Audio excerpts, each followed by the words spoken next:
जी, इस वक्त हमारे साथ जमशेद इकबाल चीमा साहब मौजूद हैं, पाकिस्तान तहरीक इंसाफ के रहनुमा। सर ये बताइएगा, जो अभी आपने बात की कि 23 करोड़ जो अवाम है वो भूख और कहत की तरफ जा रही है, तो ये बड़ी खौफनाक बात की आपने, क्या इसके पीछे बैकग्राउंड क्या है? इससे ज़्यादा खौफनाक हो नहीं सकता अगर हम अपने लोगों को खुराक भी ना दे सकें। रियासत के बारे में कहा जाता है कि कन्फ्यूशियस से लोगों ने पूछा कि रियासत बनानी हो तो क्या करें, तो क्या चाहिए, तो उन्होंने कहा रियासत के लिए चाहिए एनफ फूड। बिल्कुल। दूसरा उन्होंने कहा जी एनफ आर्म्स, और तीसरा उन्होंने कहा trust between the people and ruler. उन्होंने कहा अगर ये तीन चीजें पूरी ना हो तो कन्फ्यूशन ने कहा देन ड्रॉप द आर्म्स, सही, फिर असला छोड़ दो, खुराक और इत्मीनान पूरा कर लो। उन्होंने कहा फिर अगर दो भी पूरी ना हो उसमें देन ड्रॉप द फूड। अवाम और रूलर के दरमियान इत्मीनान जरूर होना चाहिए। अब ये दोनों चीजें लैक कर रही हैं। हमारे पास असला तो शायद है, खुराक भी पूरी नहीं है और ट्रस्ट भी नहीं है। लिहाजा इस वक्त स्टेट की जो बुनियादी पिलर्स हैं वो तीन में से दो मिस हैं। और खुराक में जो आप कह लें सबसे अहम बात है अवेलेबिलिटी के बाद कि अफोर्डेबिलिटी हो, वो खरीद कर सकें। अगर खरीदने के पैसे नहीं हैं तो फिर आप भूखे हैं, बेशक आपके शहर में सारे स्टोर भरे हो तो फिर आप भूखे हैं। लिहाजा यहाँ पे खुराक जितनी महंगी हुई है पिछले साल में जब से पीडीएम आई है, ऑलमोस्ट 46% के हिसाब से फूड की महंगाई जा रही है। अब फूड की महंगाई दुनिया में जो 10% है, पाकिस्तान में 37% है ऑलमोस्ट। कुछ महीनों में 46% गई है, लेकिन एवरेज ऑलमोस्ट 47% है। और अगले साल दुनिया में महंगाई 3% हो जाएगी खुराक की, पाकिस्तान में फिर 30% ऊपर नजर आ रही है।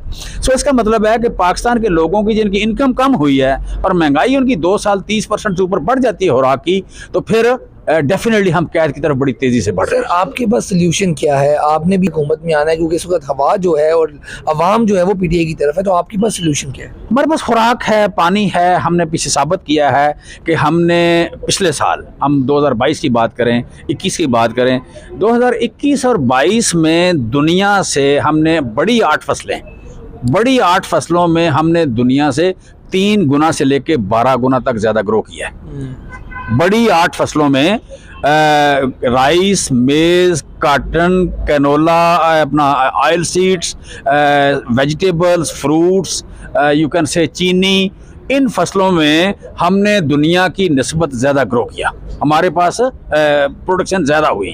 दुनिया की अगर 2% हमारी 16% ग्रोथ थी। अच्छा, 4 फसलों में हम दुनिया में नंबर 2 थे, कि हाईएस्ट जो मुल्क था, एक में ब्राज़ील नंबर 1 था, हम नंबर 2 थे, एक में तुर्की नंबर 1 था, हम नंबर 2 थे, एक में यूरोप नंबर 1 था, हम नंबर 2 थे। सो बेसिकली आप कह लें हमारी बड़ी एक्स्ट्रा ऑर्डिनरी परफॉर्मेंस रही है, एक्स्ट्रा ऑर्डिनरी परफॉर्मेंस, और वो डाटा सारा शो करता है। आप यूएसडी का डाटा देख लें, वर्ल्ड बैंक का देख लें, बाकी देखें। लिहाजा हमने जहाँ से छोड़ा था वहीं से शुरू करेंगे। पीडीएम की हुकूमत को क्या मसला है, नजर क्यों नहीं आ रहा? क्योंकि इतनी खौफनाक बातें कह रहे हैं। इससे पहले डिफॉल्ट की भी पता चल रहा था कि पाकिस्तान डिफॉल्ट की तरफ जा रहा है, तो पीडीएम में भी मायरे जो मायशत हैं वो बैठे हुए हैं, उनको ये बात समझ क्यों नहीं आ रही? क्या उनके अपने मफाद जो हैं मुल्क से भी ऊपर चलेंगे? नहीं, वो बड़े सियाने लोग हैं, लेकिन उनकी सारी जो एक्सपर्टीज अपने घर और अपने बच्चों तक है। वो उनकी जमहूरियत भी अपने बच्चों के लिए है, उनकी इकोनॉमिक्स भी अपने बच्चों के लिए है, उनकी एक्सपर्टीज भी अपने बच्चों के लिए है और अपने लिए है। लिहाजा उसमें बड़े स्ट्रांग है, वो बड़े ठीक है, वो कहीं भी वो माड़े नहीं है। बाकी अवाम के साथ उनका रिश्ता ही कोई नहीं है। अवाम को तो बेसिकली वो लेते हैं एज ए मार्केट है कि उनसे कैसे उन्होंने निचोड़ना कैसे है।